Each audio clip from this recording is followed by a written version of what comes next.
네, 이번 시간 문화와 다양성 파트를 공부하도록 하겠습니다. 이제 우리가 먼저 문화의 의미를 살펴볼 텐데요. 인간이 환경과 상호작용을 하면서 이제 형성된 생활 양식을 문화라고 얘기를 합니다. 그리고 그런 문화권은 그 특성이 어떤 공간에 펼쳐져 가지고 유사하게 나타나는 그 범위를 우리가 문화권이라고 얘기를 하는 거예요. 그래서 유럽 문화권, 아시아 문화권 하면 그 특성이 그려지시죠. 점유지대라는 거는 무엇이냐라고 했을 때 우리가 문화권과 문화권이 만나는 이 지점 같은 경우에는 두 지역의 특성이 함께 나타날 수도 있어요. 비교적 그 가운데 여기보다는 색깔이 더 약하기 때문에 그런 거죠. 그런 경우를 우리가 점유지대라고 이야기를 합니다. 문화권을 형성할 때에는 영향을 주는 요인이 크게 자연환경과 인문환경이 있습니다. 자연환경은 이제 예전엔 더 많이 우리에게 영향을 줬던 부분인데 대표적으로 기후와 지형이 의식주에 영향을 준다라고 보시면 됩니다. 열대기후의 특징에 따라서 의식주가 이제 달라지는데요. 당연히 옷은 통풍이 잘 되는 가벼운 옷을 입겠죠. 먹는 것은 향신료가 많이 들어간 음식들을 먹을 거예요. 왜냐면 더우니까 날씨로 인해서 이제 음식이 상하는 걸 방지하기 위해서 그런 거죠. 그 다음에 이제 집 같은 경우는 비가 많이 오고 더운 날씨를 고려해가지고 지붕에 경사가 급한 고산 가옥을 많이 찾겠죠. 건조기후는 지형의 특징이나 기후의 특징에 따라서 옷은요 대부분 다 얇은 천으로 온몸을 감을 거예요. 얇은 천으로 온몸을 감싸는, 햇빛이 너무 뜨겁기 때문에 옷을 입을 것입니다. 그 다음에 대부분은 뭘 먹냐면 이제 뭐 대추 야자라든가 거의 유목을 많이 하기 때문에 고기 이런 것들을 주로 많이 먹을 겁니다. 그 다음에 주 같은 경우에는 이제 지붕이 이제 평평해요. 왜냐면 비가 안 와도 되니까 지붕이 평평한 흙벽돌집이 주로 구할 수 있는 게 나무나 이런 걸 구할 수 있는 게 아니기 때문에 흙으로 만든 집을 많이 선호를 하겠죠. 냉대기후 같은 경우에는 은은 그냥 넘어가도록 할게요. 별로 중요하지 않으니까. 그리고 식도 넘어가도록 하겠습니다. 주가 대표적으로 주로 구할 수 있는 게 통나무집이에요. 왜냐하면 타이가라는 침엽수림이 있기 때문에 그런 거죠. 이런 것들. 한대기후 같은 경우는 날씨가 많이 춥기 때문에 털옷을 입고 한대기후 플러스 한대기후는 여기도 고산가옥이에요. 왜? 영구 동토층이 있기 때문에 그런 거죠. 그래서 대부분의 겉표면은 녹았다, 이렇게 얼었다 하는 땅이기 때문에 영원히 녹지 않은 이 영구 동토층에다가 기둥을 박아서 집을 이렇게 만드는 거죠. 이렇게 한대기후의 집의 특징도 이제 보게 되었습니다. 요즘에는 자연환경보단 더 중요한 건 인문환경인 거죠. 그래서 대표적으로 종교와 산업이 큰 영향을 주는데요. 종교로 봤을 때는 이슬람교 같은 경우의 문화를 보면 일단 돼지고기를 먹지 않아요. 돼지고기를 먹지 않고 모스크 형태가 많이 보이죠. 사원 형태가 많이 보입니다. 반대로 힌두교 같은 경우에는 소고기를 먹지 않죠. 그리고 겐지스 강에서 목욕을 하는 모습을 많이 볼 거예요. 그리고 크리스트교 같은 기독교 같은 경우에는 십자가, 성당 이런 것들이 많이 보일 거예요. 불교는 불상, 탑 이런 게 많이 보이겠죠. 그러니까 이렇게 문화의 모습이 달라지는 거예요. 종교에 따라서. 그리고 산업 같은 경우에는 요즘에 경제활동이 더 중요하게 되면서 이제 경제활동에 따라서 산업이 발달한 곳은 그런 공장이라든가 어떤 그런 건물들의 모습들이 많이 보일 수 있겠죠. 그럼 다양한 문화권의 특징과 삶의 방식을 살펴보도록 하겠습니다. 그냥 간단하게 특징들만 많이 넣었어요. 유럽 문화권은요, 우리가 서유럽, 남부 유럽, 동부 유럽 이렇게 정할 수가 있는데, 우리가 많이 아는 유럽의 모습들은 이런 모습이 더 클 거예요. 북서유럽. 그래서 대표적으로 그 인종은 게르만족이 대표적이고요. 기독교를 많이 믿는 나라들이 많이 모여 있습니다. 특히 이쪽 지역은 서한 해양성 기후예요. 지중해를 이제 끼고 있기 때문에 죄송해요.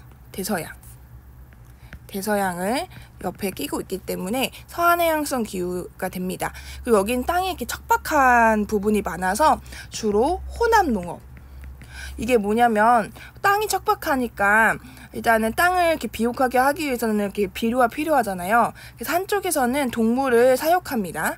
그리고 그 동물을 사육하기에 먹이는 동물 어떤 사료, 작물을 기르는 거죠. 그리고 동물이 나온 그 배설물로 사람이 먹는 농사를 짓는 거죠. 요거를 한 공간에 같이 있어요. 그래서 요거를 혼합농업이라고 이야기를 합니다.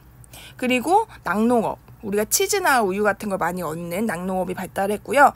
여기는 산업혁명이 가장 먼저 일어난 나라이기 때문에 산업에 대한 문화적인 콘텐츠가 되게 많다라고 보시면 되겠죠. 남유럽 같은 경우는 뭐 그리스, 이탈리아 이런 거 생각하시면 될 것 같아요. 대표적인 인종은 라틴족이고 이쪽은 개신교보다는 카톨릭이 더 많이 보이고요. 여기는 지중해를 끼고 있는 거기 때문에 지중해성 기후, 그러니까 여름이 고온 건조한, 그렇기 때문에 여름에 비가 안 오기 때문에 여기서는 수목 농업이 유명합니다. 포도나 올리브, 뭐 코르크 이런 것들이 대표적인 수목 농업이라고 볼 수가 있는 거죠. 그리고 여기는 그리스, 이탈리아 이런 데가 있기 때문에 로마에서 고대 문명의 발상지라고 보시면 되겠습니다. 동부 유럽 같은 경우는 더 위쪽으로 올라가셔야겠죠. 그래서 슬라브족이 있어요. 그러니까 러시아 생각하시면 된다고 생각하면 될 것 같아요. 그리고 그리스 정교라고 다른 종교를 믿고 있습니다. 주로 농업을 하는 나라들이고요. 건조 문화권 넘어갈게요. 여기는 이제 북부 아프리카, 서남아시아, 우리가 중동이라고 얘기하는 부분이죠. 그다음에 중앙아시아, 스탄 지역들을 이야기합니다. 여기는 이제 건조 기후를 이제 바탕으로 이루어진 문화권이기 때문에 주요 특징들 중에 하나가 대부분 종교가 이슬람교고요. 이슬람교를 믿는 사람들이 또 아랍어를 씁니다. 그리고 오아시스 농업, 비가 많이 안 오는 지역이기 때문에 오아시스 농업을, 그러니까 물이 있는 곳에서만 농업을 하게 되고, 그리고 이게 풀이 별로 많이 안 자라잖아요. 그래서 그 풀을 뜯고 다른 곳에 이동하는 유목 생활이 있을 수밖에 없어요. 근데 최근에는 여기가 석유가 많이 나는 지역이기 때문에 이 석유를 가지고 일어난 국제 분쟁이 많이 발생하는 지역이라고 보시면 되겠습니다. 아프리카 문화권 같은 경우는요, 우리가 이제 대부분 나타나는 기후가 열대 기후예요. 그리고 여기는 알다시피 유럽의 식민 지배가 많이 일어났던 곳이어서 지금도 그때 만들어진 국경선 때문에 분쟁이 많은 지역이기도 합니다. 여기는 이제 유럽에 의해서 많이 지배당했기 때문에 주로 발달된 농업 형태가 있어요. 그게 뭐냐면 플랜테이션 농업이죠. 이거는 이제 그 지역의 원주민의 노동력과 유럽의 이제 선진 자본 기술을 합쳐가지고 상품 작물, 우리가 얘기하는 뭐 고무라든가 설탕이라든가 커피라든가 이런 것들을 재배하는 것을 플랜테이션 농업이라고 이야기를 합니다. 그리고 또 하나는 여기도 이제 비가 많이 오게 되면 이렇게 빗물에 땅의 영양분이 많이 씻겨 내려가면서 억지로 이제 강제적으로 영양분을 만들어줘야 돼요. 그게 뭐냐면 옆에 있는 나무들을 태워서 재로 만든 다음에 그 땅을 이제 비옥하게 만들고 그 땅에 힘이 다 하면 다른 땅을 옆으로 옮겨가는, 그래서 이동식 화전 농업이 유명하게 되는 거죠. 아메리카는 이제 두 가지로 나눠지는데, 우리가 생각하는 캐나다, 미국이 있는 앵글로 아메리카랑 여기 남미 쪽으로 보는 라틴 아메리카가 있습니다. 앵글로 아메리카 쪽은 우리가 개신교 영향을 영어를 많이 쓰는 지역이고요. 세계 경제 중심지로 가장 잘 사는 지역 중에 하나죠. 라틴 아메리카는 대부분 남부 유럽에서, 그러니까 이탈리아나 뭐 스페인이나 이런 나라들이 많이 식민지를 삼았던 나라들이에요. 그래서 지금 막 섞여 있는데 가톨릭, 에스파냐, 포르투갈 이런 것들을 많이 쓰게 됩니다. 우리가 살고 있는 동양 문화권은 우리가 위치하고 있는 동부아시아, 더 밑에는 동남아시아, 남부아시아, 여기 남부아시아는 인도 생각하시면 됩니다. 동부아시아는 우리가 같이 공유하고 있는 문화들이 몇 가지가 있는데 유교, 불교, 한자, 젓가락은 한중일이 다 같이 갖고 있는 문화적 특징이라고 보시면 되겠습니다. 동남아시아 같은 경우는 중국과 인도와 이슬람의 문화가 섞여 있다고 보시면 돼요. 그래서 되게 혼재하고 같이 이렇게 섞여 있는 모습들이 많이 보인다라고 생각하시면 되고요. 비가 가장 많이 오는 지역이기 때문에 벼농사와 플랜테이션 농업이 많이 발달해 있습니다. 남부아시아는 인도 생각하시면 되는데 힌두교 중심으로 이제 종교가 이제 있습니다. 불교가 만들어지긴 했지만 대부분의 사람들은 힌두교를 믿고 있다라는 것을 기억하시면 될 것 같습니다. 자, 이제 문화 변동의 부분들을 볼 건데요. 문화 변동이, 그러니까 문화가 왜 변동하는가 요인이 있어요. 그 안에서 바뀌게 되는 거는 내재적 변동이라고 얘기하는데 대표적으로 발명, 새롭게 만들어지는 거죠. 그리고 원래 있었지만 미처 발견하지 못했다가 나중에 알게 되는 거 우리가 발견이라고 얘기를 합니다. 이렇게 안에서 발명이 돼가지고 예를 들어 우리가 한글은 발명이 된 거잖아요. 그래서 기존의 사회와 많이 바뀌었죠. 그리고 뭐 불이라든가 아니면 뭐 X선이라든가 이런 것들은 원래 있었지만 우리가 발견을 한 거죠. 이런 것들로 인해서 우리의 문화가 바뀌었다라고 보시면 됩니다. 외재적 요인은 바깥의 요인으로 인해서 우리의 문화가 바뀐 것을 이야기하는데 바깥에 있는 것이 우리나라로 들어오려면 전파가 돼야겠죠. 전파에는 3가지 전파가 있어요. 사람이 직접 들고 오는 직접 전파. 그러니까 문익점이 모카씨를 들고 와서 우리나라의 그런 면 산업이 발달을 한 거죠. 직접 전파. 간접 전파는 뭐 요즘 유튜브라든가 이렇게 해가지고 알려지는 걸 얘기해요. 그러니까 매체를 통해서 간접적으로 들어온 것을 이야기합니다. 자극 전파는요, 어떤 자극적인 요소만 받아들여지는 거예요. 그래서 어떻게 되냐면 자극을 전파받아요. 그래서 새롭게 발명이 이루어져서 새로운 물건이 나타나는 것을 우리가 자극 전파라고 이야기를 합니다. 그래서 예를 들어 대표적으로 이두가 있죠. 이두, 설총이 만든, 그러니까 중국의 한자에 대한 아이디어만 받아오는 거예요. 그래서 새롭게 우리나라에서 이두라는 글자가 만들어지는 거죠. 요게 자극전파 예입니다. 실제 자극전파 예는 많이 없어요. 요즘에 워낙 많은 것들이 만들어지고 있기 때문에.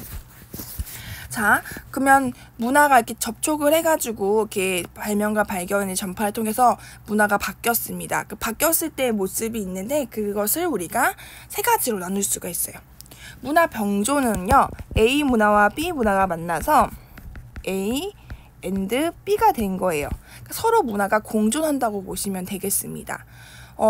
우리나라에 전통 혼례도 있고 서양식 결혼도 있잖아요. 이렇게 같이 존재하는 것을 문화 병존 현상이라고 얘기를 합니다. 근데 문화 동화는 A와 B가 만났는데 A나 B만 만난 거예요. 그거는 아예 대체된다고 보시면 됩니다. 그러니까 어떤 문화가 들어와서 우리 문화가 사라지고 이제 아예 그 문화만 남는다라고 보시면 될 것 같아요. 그래서 대표적으로 아메리카 인디언들이, 그러니까 네이티브 아메리칸들이 유럽의 문화 접촉하면서 자신의 문화를 잃어버리는 현상을 이야기할 수가 있겠죠. 마지막으로 문화 A와 B가 만나서 새로운 C가 되는 것을 융합이라고 얘기합니다. 그래서 대표적으로 우리나라에는 햄버거와 우리나라의 밥이 만나서 라이스버거가 됐다던가 새로운 형태가 만들어진 거죠. 이런 것들이 이제 문화융합의 예가 되겠죠. 우리 문화에 어떤 요소가 남아있는가를 물어보면 문화병존과 문화융합이 그렇다라고 말할 수 있을 것 같아요. 왜냐하면 문화병존은 그대로 남아있는 거고 문화융합은 어쨌든 우리의 요소가 지금 남아있는 거잖아요. 그렇기 때문에 사라졌다고 말하지가 않습니다. 문화융합도 다양성의 측면에서 서로의 문화적 요소가 남아있는 거라고 생각하시면 될 것 같아요. 요즘 많이 중요해진 부분이죠. 전통 문화의 의의의 부분이에요. 그냥 읽어보시면 돼요. 전통 문화가 이런 기능들을 한다라고 보시면 되고요. 근데 이제 너무 옛날 것만 고수하다 보면 시대에 안 맞을 수 있잖아요. 그렇기 때문에 창조적 계승이 중요하다라고 이제 말을 하는 거죠. 우리 문화 정체성을 유지하되 현대 새로운 문화들과의 조화를 이뤄야 된다라는 것들은 여러분들이 그냥 뭐 공부를 굳이 하지 않아도 알 수 있는 부분들이 되는 거죠. 여기도 좀 중요한 파트가 되겠습니다. 문화 상대주의와 보편 윤리인데요. 우리가 문화적인 차이들이 분명히 있다라고 앞에서 배웠는데 그 차이를 어떻게 이해하는지를 이제 공부를 할 거예요. 결국 문화적 차이라는 거는 우리가 방금 배웠던 자연과 인문 환경의 차이로 인해 발생을 하죠. 우리가 다 비교를 했었죠. 그럼 그런 문화적 차이에 대해서 우리가 어떻게 이해하는 태도를 가질 것인가가 되게 중요한데요. 첫 번째, 자문화 중심주의가 있어요. 자신의 문화가 중심, 최고다라고 보는 거예요. 그렇다는 거는 이제 장점은 우리 문화 최고니까 우리를 하나로 모을 수 있는 사회 통합적인 요소는 되게 중요하겠죠. 하지만 내가 다 우리 문화만 최고고 너네 문화는 다 열등이라고 얘기하는 거기 때문에 국제적 고립을 발생시킬 수 있어요.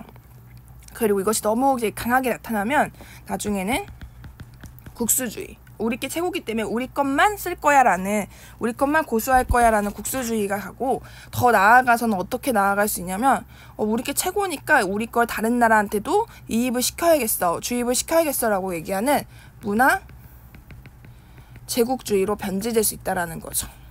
이렇기 때문에 단점을 좀 더 기억을 해주시면 좋을 것 같아요. 반대로 우리 문화는 별론데 저쪽 문화가 훨씬 더 멋있는 것 같아, 좋은 것 같아 라고 이야기하는 게 문화 사대주의예요. 받든다는 뜻인 거죠. 장점은 어쨌든 다른 나라의 좋은 점들을 받아들일 수 있고 그렇게 해서 우리 문화를 개선할 수 있다는 거에는 장점이 되겠지만 점점 다른 나라 것만 좋아하게 되면 우리 문화의 정체성은 상실되겠죠. 그렇기 때문에 이것도 경계해야 될 부분이에요. 마지막은 문화 상대주의예요. 그거는 문화를 평가하는 게 아니에요. 왜냐하면 여기는 평가의 개념 들어갔거든요. 우리 문화가 최고야, 너네 문화가 최고야 라는 평가가 들어갔는데, 문화라는 거는 평가의 대상이 아니라 이해의 대상이야 라고 보는 입장입니다. 그래서 너의 문화가 이런 것도 우리 문화가 이런 것도 다 그런 이유가 있어 라고 얘기하는, 그래서 다양성 보존에 기여를 하는 특징이 있는 거죠. 당연히 우리가 지향해야 될 태도긴 하지만 여기서 조심해야 될 게 있어요. 그거 뭐냐면 극단적인 문화 상대주의를 경계할 것을 이야기합니다. 왜냐면 너네 문화의 이유를 그냥 그렇기 때문에 다 이해할 수 있어 라고 얘기하는데, 만약 그 문화가 뭐 식인 문화라든가 아니면 뭐 명예사형제도라든가 이렇게 좀 인류의 보편적 가치를 훼손하는 문제라면 그거는 이제 그것마저 이해해 주는 거는 너무 극단적이다라고 얘기해서 극단적 문화 상대주의를 여러분들은 경계해야 된다라고 보시면 되겠습니다. 그렇기 때문에 우리가 이제 다양한 세계화 시대를 거치면서 이 다문화 사회에 대한 부분들을 이제 너무 이렇게 자연스럽게 이렇게 문제를 맞닥뜨리게 되는데요. 요즘에는 이제 다양한 집단이 하나의 공동체를 이루고 있는 사회를 다문화 사회라고 이야기합니다. 당연히 좋은 점과 나쁜 점이 같이 공존을 할 텐데요. 워낙 다양한 사람들이 모이기 때문에 사회의 다양성을 증진하고 그 사회의 노동력 부족 문제를 해결할 수 있다라는 장점은 있지만, 너무나 다른 사람들, 다른 문화를 가진 사람들이 모였기 때문에 사회 부적응의 문제라든가 여전히 차별 문제, 그리고 다양한 외국인들과 우리나라 사람들이 같이 일자리를 경쟁해야 하고 다른 문화에서 오는 충돌, 왜냐면 이슬람과 기독교는 되게 많이 충돌할 수밖에 없잖아요. 이런 것들이 문제가 되고 있다라는 거예요. 그래서 우리나라의 다문화 정책이 있는데, 첫 번째 문화 동화예요. 요거는 이게 문화 정책의 모델을 이제 여러분들이 기억하시면 좋을 것 같은데, 용광로 모델입니다. 용광로는 다 녹이잖아요. 그래서 여러 가지 문화를 다 녹여가지고 하나로 만드는 것을 문화 동화라고 얘기합니다. 당연히 통합하기는 좋겠지만 다양성을 잃어버린 단점이 있겠죠. 그래서 등장한 게 이제 샐러드 모델. 샐러드라는 거는 우리가 각각의 맛이 잘 살아있잖아요. 그렇기 때문에 문화가 서로 공존하고 그 다양성을 인정하는 데 가장 큰 특징이 됩니다. 그리고 마지막으로는 국수 대접 모델이 있는데, 이것도 문화가 공존하는데 국수에는 국수 면이 메인이고 고명이 이제 조연이잖아요. 그래서 주류 문화와 비주류 문화를 구분하는 부분이 있다는 거. 하지만 결국에 그것이 어우러지는 것이 중요하기 때문에 좋아하는 공존은 강조한다라는 부분들을 기억하시면 되겠습니다.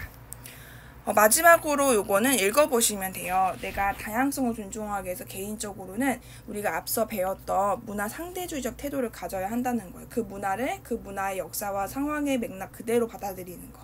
그리고 그냥 우리나라 사람, 다른 나라 사람이 아니라 우리는 세계의 한 시민이라는 세계 시민 의식을 가져야 된다는 것과 사회적인 제도의 마련이 필요하겠죠. 다문화 교육이 어릴 때부터 돼야 되고 차별 금지에 대한 법을 정비하는 그런 것들이 필요하다라고 보시면 되겠습니다. 이번 단원 여기서 마치도록 하겠습니다.